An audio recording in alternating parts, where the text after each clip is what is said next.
দীর্ঘ প্রতীক্ষার পর অবশেষে শুরু হলো মোহনপুর দ্বিতীয় সেতুর নির্মাণ কাজ। বৃহস্পতিবার সকালে ধর্মীয় আচার অনুষ্ঠান ও যজ্ঞের মধ্য দিয়ে নারকেল ফাটিয়ে আনুষ্ঠানিকভাবে এই গুরুত্বপূর্ণ প্রকল্পের কাজে সূচনা করা হয়। মেদিনীপুর শহর সংলগ্ন কংসাবতী নদীর উপর অবস্থিত পুরনো মোহনপুর সেতু দীর্ঘদিন ধরে জেলার অন্যতম গুরুত্বপূর্ণ যোগাযোগের মাধ্যম হিসাবে ব্যবহৃত হয়ে আসছে। প্রতিদিন হাজার হাজার যানবাহন এই সেতুর উপর দিয়ে যাতায়াত করে। তবে বহু বছরের পুরনো এই সেতুর বর্তমান অবস্থা অত্যন্ত জীর্ণ হয়ে পড়েছে। নিরাপত্তার কথা বিবেচনা করে একাধিকবার মেরামতির কাজ করা হলেও ভারী যানবাহন চলাচলের ক্ষেত্রে এখনও বিভিন্ন বিধিনিষেধ জারি রয়েছে। ফলে একটি বিকল্প সেতুর দাবি দীর্ঘদিন ধরেই উঠে আসছিল। এই প্রেক্ষাপটে কয়েক বছর আগে কেন্দ্র সরকারের পক্ষ থেকে দ্বিতীয় সেতু নির্মাণের জন্য প্রায় ৩০৪ কোটি টাকা বরাদ্দের ঘোষণা করা হয়। যদিও নানা কারণে এতদিন প্রকল্পের কাজ শুরু করা সম্ভব হয়নি। রাজ্যে ক্ষমতার পরিবর্তনের পর বিষয়টি নতুন করে গুরুত্ব পায় এবং বিজেপি সরকারের উদ্যোগে প্রকল্পটি বাস্তবায়নের পথে এগোয়। অবশেষে বৃহস্পতিবার আনুষ্ঠানিকভাবে নির্মাণ কাজের সূচনা হওয়ায় এলাকাবাসীর দীর্ঘদিনের অপেক্ষার অবসান ঘটল।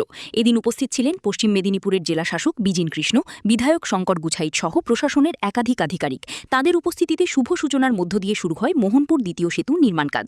স্থানীয়দের আশা, নতুন সেতু নির্মিত হলে মেদিনীপুর ও সংলগ্ন এলাকার যোগাযোগ ব্যবস্থা আরও উন্নত হবে এবং দীর্ঘদিনের যানজট ও নিরাপত্তা সংক্রান্ত সমস্যারও সমাধান হবে।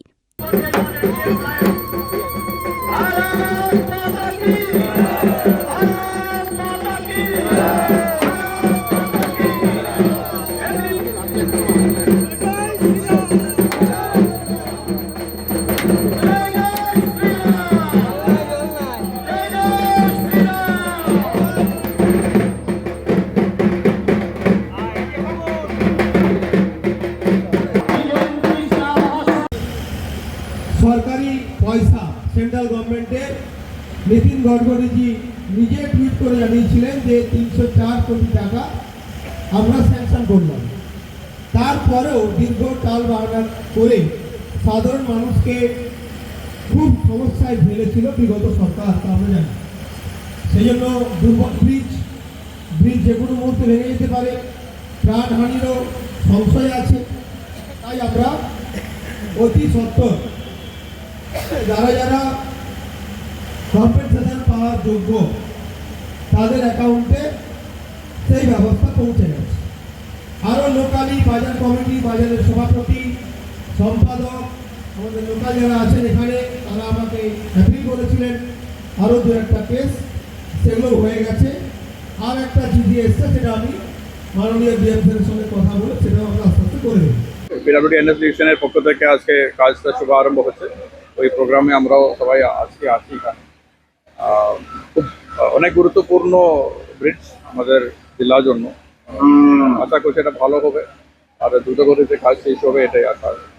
বাজেট কত আছে স্যার? এটা অ্যাকচুয়ালি দুটো ব্রিজ নিয়ে প্রায় 210 কোটি টাকার কাছে ছিল। ওটা সিভিল কনস্ট্রাকশনের যে বাজেট, শিলাবতী ব্রিজ এবং এই কংসাবতী ব্রিজ মিলিয়ে একটা প্যাকেজে একই টেন্ডারে হয়েছিল।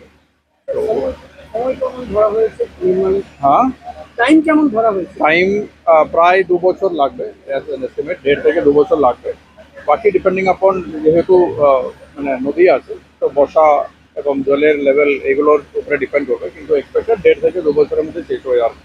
নতুন টেকনোলজি আছে, কারণ এক্সিস্টিং ব্রিজ মানে অনেক পুরনো ব্রিজ ছিল, তখনকার টেকনোলজি আছে। এখনকার সিভিল ইঞ্জিনিয়ারিং টেকনোলজি ব্যবহার করে ডিজাইন করা হয়েছে। বাকি তো অনেক বেশি টেকনিক্যাল ব্যাপার আছে, সেটা তো বললে তো আলটিমেটলি মানে অত ডিটেলে যাচ্ছি না। কিন্তু টেকনোলজি, লেটেস্ট টেকনোলজি ব্যবহার করবে সিভিল ইঞ্জিনিয়ারিংয়ের এবং আমাদের নদীর মানে ওয়াটার ফ্লো, এখানকার ফ্লাড সিচুয়েশন সব কিছু মাথায় রেখে আগামী অনেক বছরের মানে গাড়ি চলাচল এসব মাথায় রেখে ডিজাইনিংটা করা আছে। Thank you.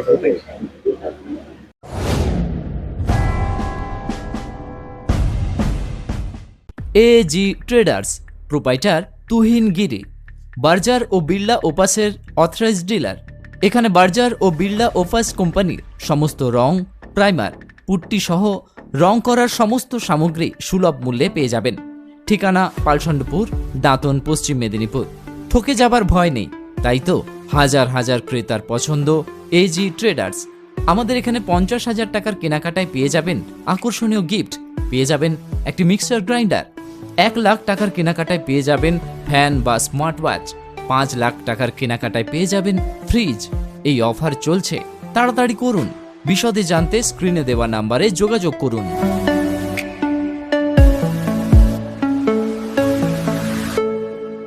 নিজেকে আপডেট রাখতে ফলো করুন সানন্দা নিউজ।